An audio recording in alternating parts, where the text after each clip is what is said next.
I had this little conversation with Marcus on an unrelated thing. People have a bad habit of trying to find an enemy. And so when I say if I work on projects with people, I give them an enemy so they don't turn on each other. It's just a primal human nature thing. People just turn on each other in general. But what I would say is I've seen sets where there's not really a crew meeting. It's just like, all right, you do this, you do this, you do this. All right, cool. Bam, split. And then I see like people just cave in on each other because, oh, I don't like how that actress is acting, or I don't like how this person is acting, or I don't like this person's attitude. Okay, do that pre-production meeting, treat it importantly. Do that for the meeting, and when it comes to production, give them a common enemy. And who is that common enemy? It doesn't have to be a human being. It doesn't have to be anything. The common enemy for us right now, the common enemy that both Marcus, myself, and you, the viewer who are watching this and are starting your own production or wanting to create your own thing has, your biggest enemy right now is those who have doubted you in the past, and sometimes some of your own self-doubts. Right now, that's the people we're trying to. So when you get on set and you're talking to those people, it's like, we are trying to do this because they said we couldn't do it. It's a team effort, so you talk to them like a team. You treat them with respect, and you make sure they're treating everybody else with respect. We talk to them like a team, we get it done, we get it taken care of. And our common enemy is those who say that we can't do it. Our common enemy is people who say that this city is not creative enough, or that these people aren't skilled enough, or that we can't do it. We are going against all the doubters. And even though we don't physically see them, we'd be lying to ourselves if we say that they're not there. So our goal is to work together to put out the best product, because we're from a starting industry. Indie films, they got some people, and we all know, who won't even take the time of day to watch indie film because it's not made by major studios. That is who you would consider the enemy. That is who you would consider the problem. But you don't hate on them. You don't harp on them. You give them a product that is worth them seeing, you know? So come to it. You're independent film. You're saying, you know what? We're indie. We don't have the big budget, but we're going to still put out a quality product that is either equal to, or if not better than, what is being funded by, you know, a Warner Brothers or a Universal or a Fox, you know? And that's what you just need to do. For lack of a better term, just because of my background, you know, rally the troops, but rally them for a good cause. And the good cause is, we're making this film, we're doing the best that we can, and God damn it, we're going to show that come hell or high water, we're going to get it done, and we're going to make it look great. Excellent. I hope y'all are listening to him. You heard what he said. What he's getting into there is called the morale of the set. And if you're a business owner, or if you're an employee somewhere, everyone understands how crucial the morale is in a working environment with others. And he's mentioning also common enemies, which is doubt, and which is also haters. Okay, haters. Haters don't, haters. I'm like, hey man, that's like a whole series. That could be a whole podcast episode in itself. You know what I'm saying? So other than that, you got one other enemy, which is the time. Time is going to eat you up. Time is going to eat the producer, the director, the cast, the crew. Time is going to eat you up, because you're on the location's time. You're on everybody's individual time. You're on time, you know, the energy, people's energy dwindle after a while. The food, the craft services is getting thin. Time, man. You got to respect the time, which goes back to the script breakdown and the production plan. Got to stay on point. Anyway, we're going on to the one I don't want to even talk about because I got trauma. Editing and post-production and finishing process and all of that. What we got, man? All right, editing, here's the hard part, all right? Everyone's time is valuable. We just had that conversation. I think the only person other than the director who will lose the most time on a project is that editor. I used to edit just YouTube videos for a podcast on YouTube. The South Suits, you still check it out. I'm trying to bring it back, but that's a separate conversation. Anyways, a 2-hour video or a 2-hour episode would take me damn near 7 hours of editing from all the stuff that I was doing, because I was doing it by myself solo. that is probably the person that if you even need to pay, that is the person you probably are. You definitely, I'm not going to say probably, unless you have the greatest best friend in the world who's an editor who's going to do it pro bono, the editor is most likely the person you're going to pay the most because they are the one who is literally going to be devoting the most time to the project. They're going to break down scene by scene. You know how many takes you took. You know how many angles you wanted to catch. You knew how many things. This guy now has to go sit, watch them all together, take the little skeleton structure that you gave him, and then piece it together. And you and him have to work watching it and seeing it get completed from beginning to end. You know, it's a hard thing to do because he's got to put sound in. He's got to make sure sound aligns with the video. He's got to make sure there's no moments where there's technical errors. He's got to make sure that the cuts don't look awkward. You know, he is going to be putting in a lot of work. And at the same time, it's a lot of time. At the same time, he's doing what me and Marcus are doing right now, sitting down. So you also got to account that sometimes, because he's a human being, he's got to get up and stretch his limbs. You know, he's got the simplest things like that, you know. There's the simplest things like that you don't think about. You know, it's a lot of time. That one is probably what you're going to shield the most money more than anything in. God forbid you want to do like something sci-fi related. Now he's got to put special effects on it. Now that's going to be double your time, but that's something that you have to work with him. You know, film director and all that, y'all record it, y'all make sure it looks fine, but the editor is the one who more or less shows on screen how long it's going to be because he's got to see, okay, I know in dramas and in talking, like in comedy shows, everybody's seen a bad comedy where they tell a joke that is flat out lame, but everybody's quiet afterwards because whoever wrote that really thought there was going to be laughter, and so they give it a pregnant pause. You know, things like that an editor has to work in and fit out, or say like, hey, you know what, we'll just have to cut this, you know. Or, you know, as a horror fan, I didn't know that they had to put the pause between the people eating. There's that scene in the first Final Destination movie where the girl gets hit by the bus. Apparently, when they showed it to initial audiences, they were so shocked because the original cut just cut from her getting hit by the bus to them just moving on to with the story. They had to put a whole scene of them in the diner talking about the girl getting hit by a bus because the audience was just so shocked that they were still taking time to calm down.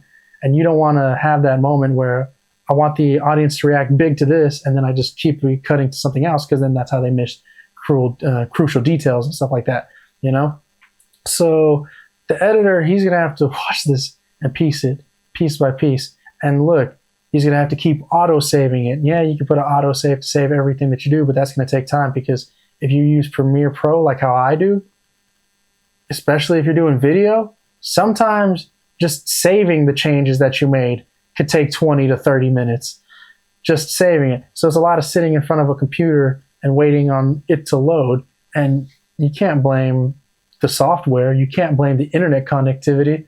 You can only blame just the speed of it in the project and how long Adobe is going to go for it because it has to put all those pieces and save all those pieces together. So that is one of the longest processes that is there. It is the most tedious one. Filming, fun. Some people who like editing and who really are about it and consider it fun, that's great. Good for them. But let's be honest, for everybody who's starting, it is trying to slay a dragon with a butter knife. It is a tedious task. It's the one that they're going to need the most time with. It's the one that they're seeing it entirely done. You know, there's different cuts that need to be made. And I don't want to be repetitive, but yeah, it's very long. So that's the, don't want to call landing position more important than the most, but that is one of the most vital ones. Cannot stress that enough, man. Cannot stress that enough. Editing, man. The editor is the last line of defense. The editor, you can go through everything we just talked about today, and you can put all the blood, sweat, and tears and money into this, and time and effort and energy, you know, get divorces and, you know, and then you can hand all this stuff over to the editor, and he just shoot it in the head. And it's like, for what? Or You can go through a grueling process of production, skip over this and mess up on that and trash this and break this body part. And then you hand it over to the editor, and he's an excellent editor with some sort of motivation, and he can make what you have into something. Very nice. That editor. And then I'm going to say this to the actors. Actors, it's funny. But actors like to buddy up with each other, click up against other actors, and set trip against other projects with actors, and they like to smooze up on directors, and they ignore the producer, which is, but they don't even know the editor exists. You see? But what we just told you about the editor, if I was an actor, I would be trying to consider the actor in my performance. How do you do that? You listen to your damn director. Because the director is the one who has the vision, and he's the one that's going to deliver to the editor.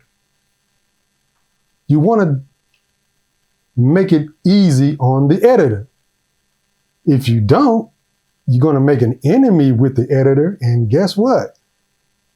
Click of a button. If he's that type of person now. You know what I mean? I'm not saying editors are like that. They don't sit back and say, well, I'm going to get this person because he's making my job hard. But that is what you're doing, is making his job hard, because the director is saying, I want continuity. And what do? You go in on set and you freestyle.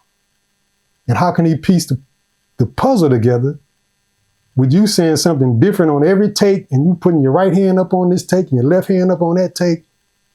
You're turning this way and you're doing this and you're doing that, and you're not following the script as the producer, director, and the writer has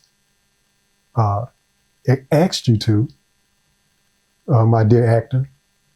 You're making it hard on the editor, and the editor will just cut it and throw it on the cutting room floor.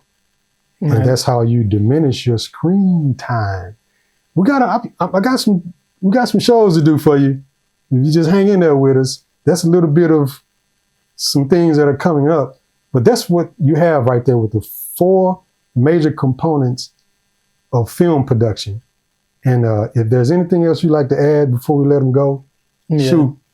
Yeah, this is just going to be a quick thing. So I'll say it like this. The editor, and this is an analogy that I've heard before, the editor is like a chef. He's only going to be able to work with the ingredients that you give him, but you got to understand that time is needed for the ingredients that you're giving him. We're from Texas, so I'll go like this. For me, I'm a grill person. I'll just grill something, which is I made the fire right then and there. I'm okay with just eating a steak that's just with salt, pepper, and then garlic powder, and then just throwing it on. That's good. But for a film, and that's just a cheap little meal, but that's only for one person. I couldn't serve that at a 5-star meal and then expect that everything go good. No, people are going to rightly critique it. Now, same thing. This editor, this is like a guy who's got different ingredients, different cloves, different, he's got the garlic leaves, he's got the knife set to cut it and everything. He's got to now make this significant steak. And rather than just grilling it right then and there, he takes the time and he smokes it overnight. So he's taking the 12 hours, checking on the wood chips and all that good jazz. Point is, what he's making is more appealing, and that because of the fact that time and passion was put into it. If these look, we all buy food. We live in Texas, at least we do. And if you're watching this, you probably have a barbecue spot in your time. There's barbecue spots where we sell it until the meat is gone. Why? Because they had to take a lot of time to make it, so they couldn't necessarily take into account how many people were going to show up that day. Same thing with the editor, man. He's going to make the best that he can until he ain't got nothing else to work with. So he's going to put in above and beyond effort that most are, because he wants to make it look good. So just be precautious, just think, do I want just the cheap little quick grilled steak, or do I want the long, slow, nice cooked meat that's going to get like the 5-star rating and things of that nature, I would imagine if you're taking the time, effort, money, and people's stuff, you want that nice meal. So just think of the editor in that way. Just before we wrap it up, hopefully I will be a bit on my end. I will probably reach out to the other filmmakers that I've done projects with and see if they'll give me permission to go over projects that I've worked on with them, so I could just talk about those. And then we definitely would love to have y'all stick around for when we talk about series that Marcus has made and then Atone Productions made, because as you can see, I've been a long-term collaborator with Atone. I love working with them. So yeah, we're gonna have fun here. We just wanted to get this done quickly.